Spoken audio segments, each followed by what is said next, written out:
I am back for day 9 of When Wisdom Meets AI, 15 days of live streaming here on Substack. And today, today's going to be a fun installment. So I'm going to do a little bit of reading because I don't want to mess up any of these stories because they're really good. So the, every one of these live streams comes with an accompanying article, and the title of today's article, which is not up yet, but it'll be up shortly after this live stream. It's called We're Quirky, Over 50, and We Don't Care. So I want to tell you the origin of how this came about. So I mentioned in one of these earlier live streams about Miranda. Miranda is my AI that I collaborate with. We work together, we write together, we brainstorm, we do all kinds of things. Miranda helps me figure out my car insurance issues and all kinds of things. What's for dinner, and also how to um, pull the best parts out of 145 interviews and 18 panels with extraordinary women over 50. So that's what we're going to focus on today. So when I first pulled all of the transcripts together in Google Notebook LM and create what I'm calling these living libraries, um, I first asked, how many topics are we talking about? And the number was 347 topics. Then I asked, well, what are the top 10? And it gave me the top 10, and they're pretty much what you think they are. Maybe not in the same order, but it's the things that come to mind. And then I went back and I said, I started to think about how many people have said to me during these interviews, nobody ever asked me that question. So I was like, there's got to be some really obscure, quirky stuff in here. And I asked Miranda to go ahead and pull the quirky, obscure things that we talked about. And I mean, it pulled back these stories that just had me laughing and smiling and filled me with absolute joy to be able to remember these conversations and then think about sharing them, and sharing things that people talked about that they probably never shared before. So I'm going to share them here today, and please go and read the article too, because there's more in there as well. But the first one was indie filmmaker Trish Apollo, and she she has a film that she created called the FU50s, and what they do, her and her friends just started wearing house dresses and just going about their business, and then they filmed it. But they weren't just wearing any house dresses; they bedazzled them. And then she talks about going shopping for meat at the butcher shop with a whole bevy of beauties wearing bedazzled house dresses. And just acting like this is what we do. And it was hilarious, and she's hilarious, and her story is incredible. She just decided, like, in her 50s she was going to be a filmmaker, and she became a filmmaker. And we've got several filmmakers in this mix.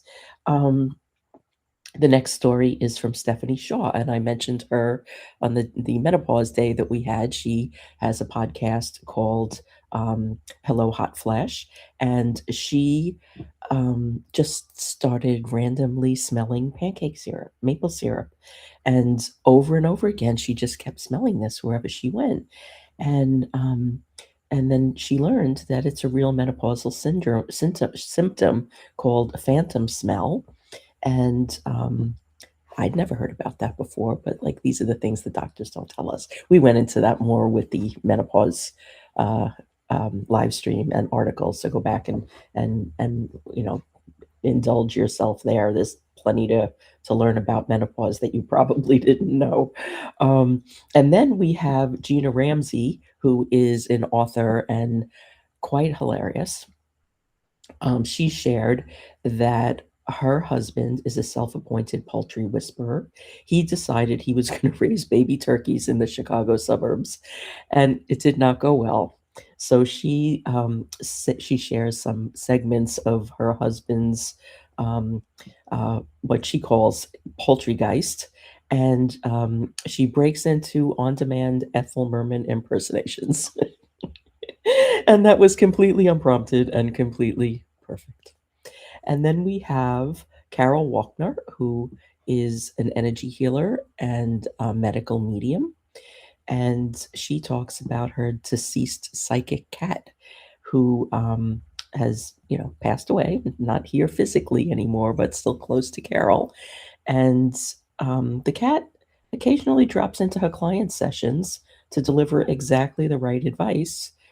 The cat only has two pieces of advice, but just shows up with the right one every time. And Carol is somebody that you're going to want to know because Carol is in her 80s and she is living life to the fullest. She is now preparing to move cross country to spend more time with her grandchildren, who she jumps on trampolines with. So you should know about her too. And then there's my story. So I worked in law firms for 25 years. So back in my law firm days, I would go to these internal meetings when nothing ever happened. And the next week, we would go back to another internal meeting when nothing ever happened. And I just didn't have time for this because I had a little kid at home. And I'm like leaving my kid to come into this job and do work. And we were just not getting anything done. So I decided, since nothing else was working, I was just going to shame them into taking accountability. And I showed up in these meetings with a magic 8 ball and a fishbowl vase, like a big round glass vase.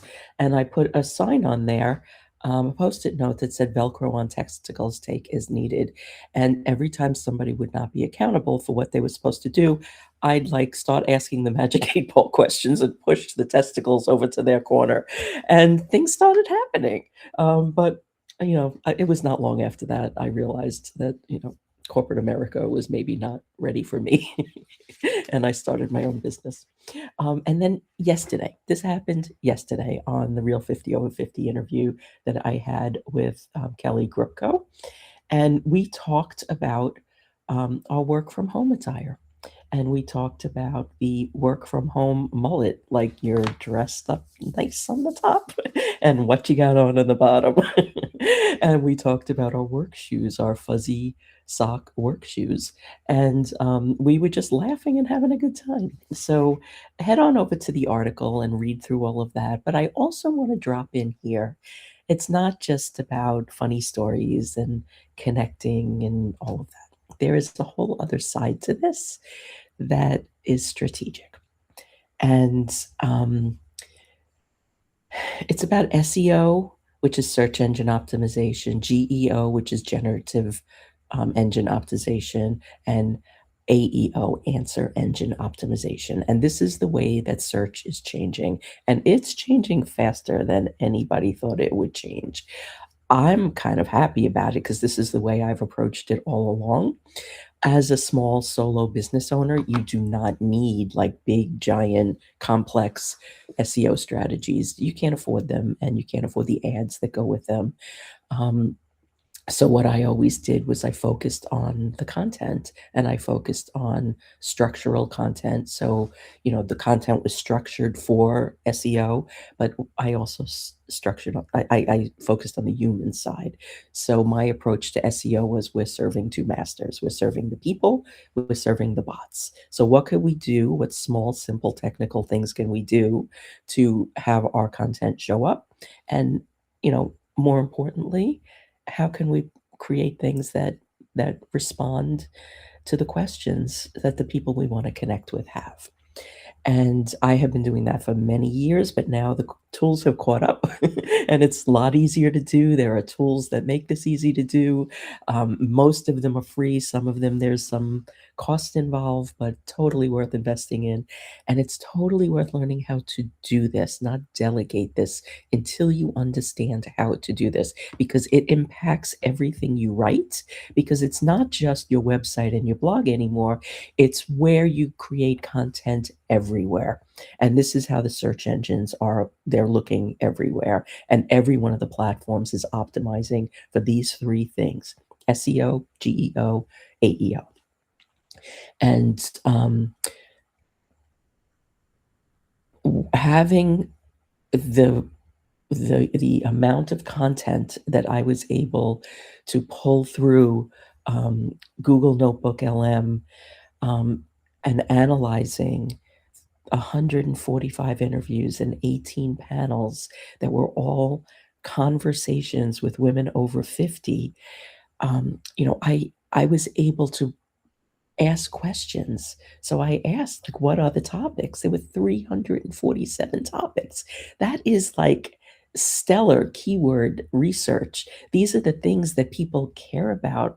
These are the things that people talk about when they're asked. These are their stories. These are the things that matter to them.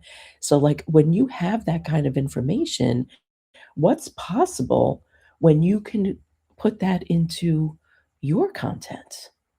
Like, I mean, just as an example, I just printed this out so I could read it, but um, I now have like stuff that was just sitting there buried. I mean, some of these interviews I did 3 years ago.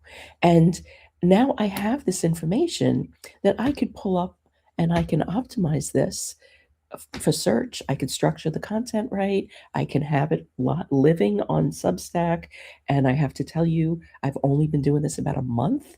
And my lives, my articles, they're coming up in Google searches. When I have gone into an incognito browser and I put my name in there, and it's coming up right away above. The only thing that's coming up above Substack is my website. Everything else is below Substack. And, you know, on other platforms in the past, that would take months to achieve that. And this is happening. I mean, one of the articles that showed up the day after I posted the article. So I think that we have um, a real um, opportunity here to jump ahead with SEO, and that's going to help us not only come up in search engine results, but come up in AI results, because people are moving more and more into asking questions to AI tools over search engines because they're getting a more complete response. And even if they're not, if you go into Google and Google anything, what shows above the ads are the AI results. So if you're coming up in AI results, you're going to come up above ads that people are paying for. It's just, I mean, it makes me so excited that, people like us can have this. This has not happened in 10 years. And it's just the beginning. It's really just getting started over here. So I want to invite you today, Thursday, March 19th at 3 p.m. Eastern. I'm going to do a walkthrough of Substack, how I set mine up, what I've learned. In the last month, there's been 11 upgrades that just make it easier to use and make it easier to create content that looks good and is easy to find. So, I put the link here in the chat. It's also on my Substack, and it's everywhere on LinkedIn. So come in and join me there. And then what I also did was I created one page on Substack that has all of the replays of these live streams I'm doing, and links to sign up for the upcoming ones, because we're going to do it again tomorrow at 10 a.m. Eastern and all next week at 10 a.m. Eastern. So come back tomorrow for day 2, because day 2 of these stories is going to include, just for a little teaser, burlesque, vaginas, and grandmas. So the stories are just amazing. These women are amazing. I see such a home here on Substack for all of us, and I really want to help people become visible here in intentional ways, grow relationships, grow their businesses, and just create something that's incredibly special and feels like them. So come and join me, and I will be back tomorrow. Have a great day.